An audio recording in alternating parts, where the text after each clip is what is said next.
Hello, my name is Abigail, and my life has been a series of challenges. I've always been a hard worker, growing up in difficult circumstances and juggling low-paying jobs before finally finding one that offered stability. College wasn't an option for me due to financial constraints, but I never lost focus on building a steady life. That's when I met Joseph, my husband. We worked together, and after he got a job transfer, we started dating. I thought he truly cared for me, and that's why I said yes when he proposed. When Joseph hit a rough patch in his career, I supported him without hesitation, even taking on the responsibility of managing our bills. But my world shattered when I discovered that Joseph had been having an affair for an entire year. When I confronted him, he didn't show an ounce of remorse. Despite the betrayal, I hesitated to divorce him because of our son, Paul. He begged me to keep the family together, and torn between my own pain and Paul's pleas, I gave Joseph another chance. He promised to end the affair. And for a brief time, it seemed like things were getting better, but then I found out he went right back to the same woman. Even though I was furious, I stayed for Paul's sake. Over time, Paul became my main support. He chose not to go to college after high school, opting to start working instead, and I stood by him, determined to help. Joseph eventually found a job at a newly opened restaurant, and for the first time in a while, I felt a glimmer of hope. I was proud of Paul for landing his job at the same place. But just as I began to feel like things were turning around, everything came crashing down. The day before Paul was supposed to sign his work contract, he and Joseph blindsided me. They sat me down, and Joseph, with no emotion in his voice, said, "Abigail, now that Paul is 20, there are no more custody concerns. Here are the divorce papers, along with an eviction notice. I want you out of the house." I couldn't believe it. What kind of betrayal is this, Joseph? You can't just spring this on me. This is absurd, I shouted, but what hurt the most was when Paul, my own son, turned against me too. "Mom, we don't need you anymore," Paul said coldly. "The only thing you were good for was money. Dad doesn't want you here, and neither do I. I've got a job now, so you're not necessary anymore." It felt like the ground had been ripped out from under me. My own son, who had once begged me to stay with Joseph, now wanted me gone. Joseph smirked, his voice dripping with satisfaction. "Look at that, Abigail, even your son's ready to kick you out. Guess you weren't such a great mom after all." I was desperate to understand. "Paul, how can you say this? Why do you want me gone? What did I do to deserve this?" "You're just annoying," Paul spat back. "Dad's girlfriend is way better than you. She knows how to have fun and be a parent. All you ever did was nag me to study. I'd rather call her Mom. She's pretty, she's fun, and she's rich. She promised me everything when she's gone. You've got nothing." I was speechless. Joseph's mistress wasn't just his lover, she was set to marry him and adopt Paul. They gushed about her like she was some savior, while I sat there, numb with shock and betrayal. Joseph continued, his tone businesslike, "So, we'll make this a clean break, Abigail. Paul's an adult now, so there's no need for child support. We'll just part ways quietly."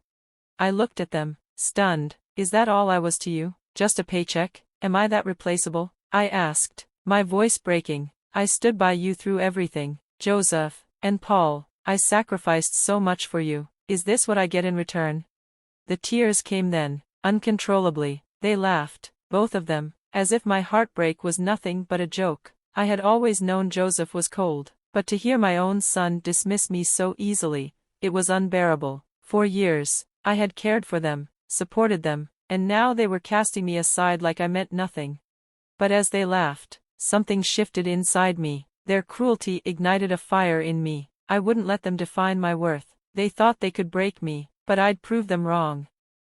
I walked out of the room and headed upstairs, leaving Paul and Joseph behind, still discussing their plans. Joseph had just handed me divorce papers and an eviction notice. Thinking he no longer needed me or my money, I took a moment to process it all, then returned downstairs, calm and composed. "You want a divorce, Joseph, and you want me out of the house?" I said, my voice steady. "Fine, I'll make it happen. I'll call my lawyer, and he'll be here soon. You might want to contact yours to finalize everything, since it seems like you've already made up your mind. But let me be clear, this house is jointly owned. I have just as much right to it as you do. I won't be leaving without my fair share. I bought this house with my money, and you don't have a claim to any of it." Paul, looking frustrated, chimed in, Mom, why are you being so selfish? If you take half the house, I'll lose my inheritance. Dad can't afford to buy you out, and we might have to sell it. Isn't that a bit much? I turned to him, keeping my voice even. Paul, I had no idea you cared so much about this house. I'm willing to compromise. I won't take half, but Joseph has to agree to give up alimony and drop any legal claims against me in the divorce. Joseph scoffed. Fine, Abigail, I don't need your money anyway. Besides, my girlfriend is more than capable of taking care of us. Shortly after, my lawyer arrived, followed by Joseph's. We went over the terms, and as promised, Joseph waived alimony. He seemed smug, sharing satisfied looks with Paul, but I kept my face neutral, refusing to let my anger or hurt show. The papers were signed quickly since there were no custody or child support issues now that Paul was an adult. I was relieved, knowing I wouldn't have to deal with someone who had turned his back on his own mother. Once the papers were finalized, the lawyers left, and the deal was done. I hurried upstairs, locked myself in my room, and called my best friend, Kayla.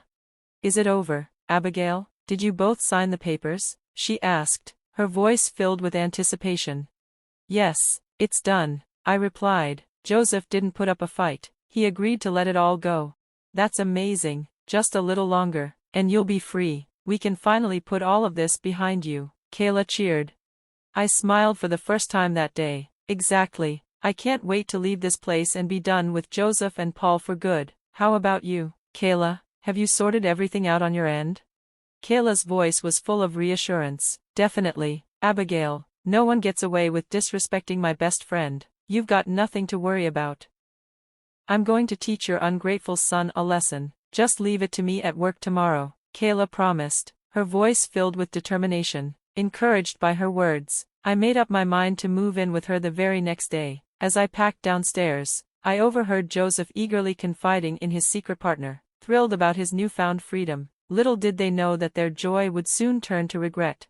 Before consulting my lawyer, I shared everything with Kayla. Outraged by the situation, she vowed to help me and graciously offered me a place to stay. She also had a surprise in store for both Joseph and Paul. The next morning, Paul left for work in high spirits, completely unaware of what was about to unfold. Whistling cheerfully, he hopped into his car and drove off. Meanwhile, I loaded my belongings into my trunk and left the house as well. After dropping off my things at Kayla's place, we headed to the restaurant where Paul had recently started his new job.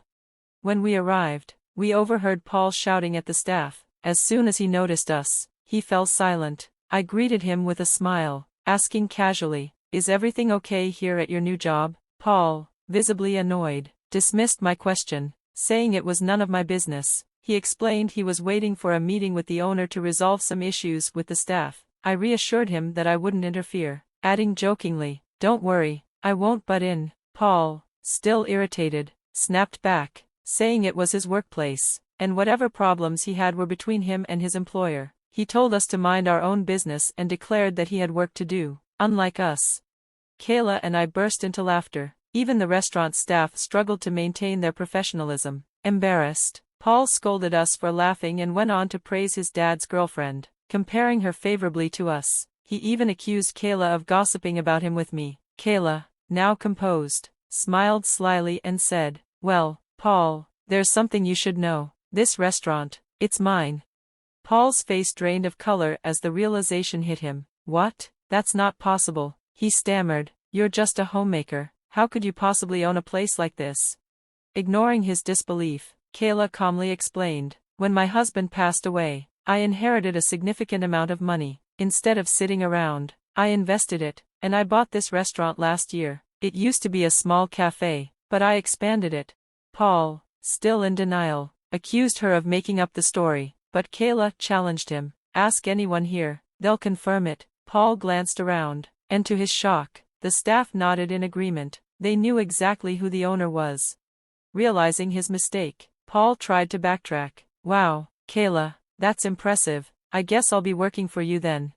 But Kayla wasn't having it. "Hold on, Paul, I've had a change of heart. Even though I offered you the job, I don't think I want someone like you on my team. The person who hired you didn't know you like I do, but I do now. I don't want someone who doesn't appreciate what they have working for me."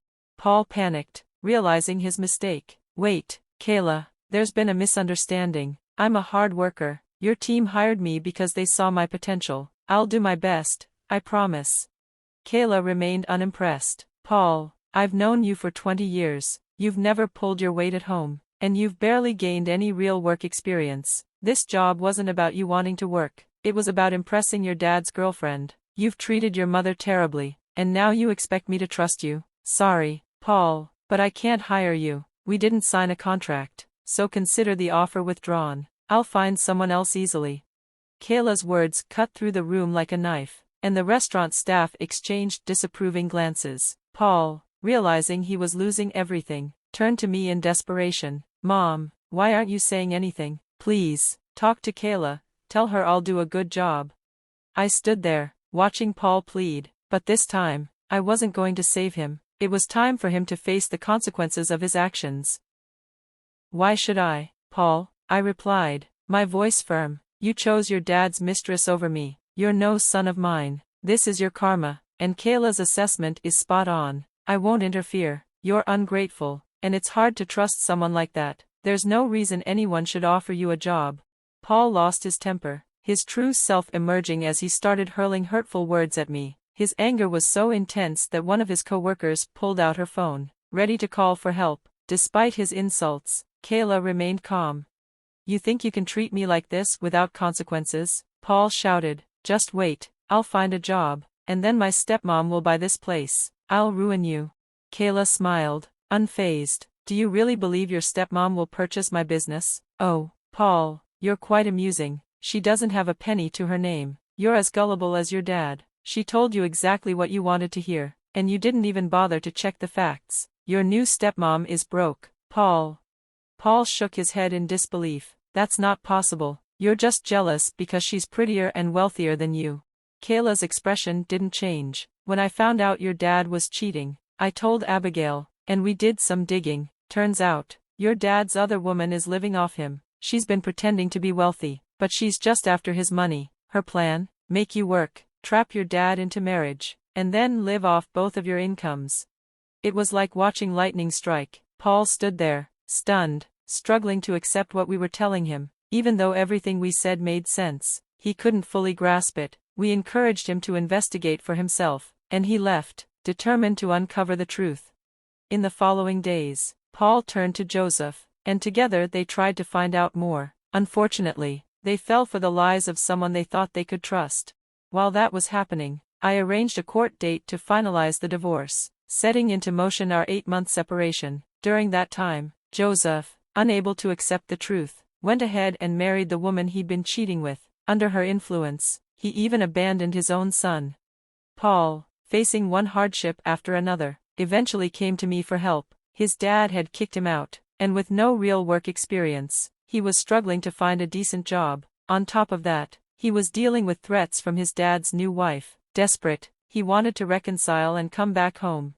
I told him he needed to fix the mess he created before coming back to me. Now, he's working at Walmart and sharing an apartment with 3 roommates. As for Joseph, he's come to realize the truth about his new wife's financial situation. He knows we were right and is stuck in a miserable marriage. He's been messaging me, asking for another chance.